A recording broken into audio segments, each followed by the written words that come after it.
Sickle sale निर्मूलनासाठी नंदुरबारात जनजागृतीची हाक, रॅली, मेळावा व मोफत तपासणीचे आयोजन।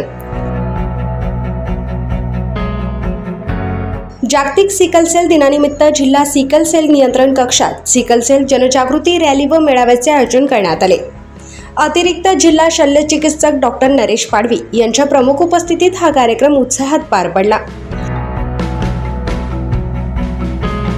जिल्हाधिकारी डॉक्टर मिताली सेठी, जिल्हा परिषद मुख्य कार्यकारी अधिकारी नमन गोयल, डॉक्टर रवींद्र सोनवणे व डॉक्टर विनय सोनवणे यांच्या मार्गदर्शनाखाली व पुढाकाराने कार्यक्रमाचे आयोजन करण्यात आले।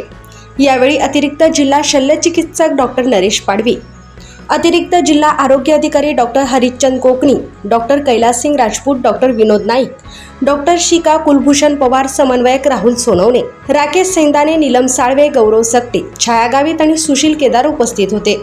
सिकल सेल मेळाव्यात नागरिकांसाठी सिकल सेल तपासणी, अपंगत्व प्रमाणपत्राबाबत मार्गदर्शन तसेच विविध शासकीय योजनांची माहिती उपलब्ध करून देण्यात येणार आहे। याशिवाय जिल्ह्यातील सर्व आरोग्य केंद्रांमध्ये सिकल सेल विषयीचे जनजागृती उपक्रम राबविण्यात येत असून विविध शाळा व महाविद्यालयांमध्ये विद्यार्थ्यांना मार्गदर्शन करून या अनुवांशिक आजाराबाबत जागरूकता निर्माण केली जात आहे। 19 जून जागतिक सिकल सेल दिवस।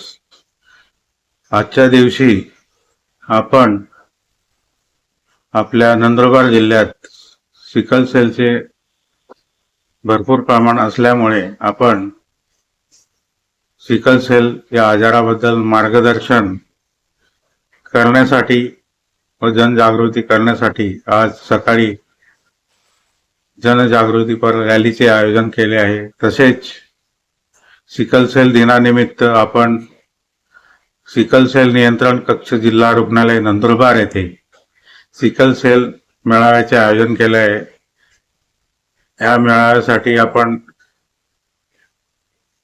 रुग्णांना बोलवले आहे। तसेच तेथे आपण रुग्णांची तपासणी, त्यांचे अपंगत्वाचे कार्ड, त्यांचे मार्गदर्शन तसेच त्यांना कशा पद्धतीने औषधं घ्यायची आहेत याबद्दल आपण मार्गदर्शन करणार आहोत। तसेच सिकल सेल दिनानिमित्त आपण विविध आपले जे ग्रामीण रुग्णालय आहेत, प्राथमिक आरोग्य केंद्र येथे जनजागृतीपर कार्यक्रमाचे आयोजन केले आहे। तसेच आपण विविध शाळा महाविद्यालय येथे आपले कोऑर्डिनेटर आणि आपले कर्मचारी जाऊन तिथे जनजागृतीपर सिकल सेल बद्दल मार्गदर्शन करणार आहेत। अशा पद्धतीने आपण सिकल सेल या दिनानिमित्त आपल्या जिल्हा आरोग्य अधिकारी व माननीय जिल्हा शल्य चिकित्सक यांच्या मार्गदर्शनाने आपण जिल्ह्यात कार्यक्रम घेणार आहोत।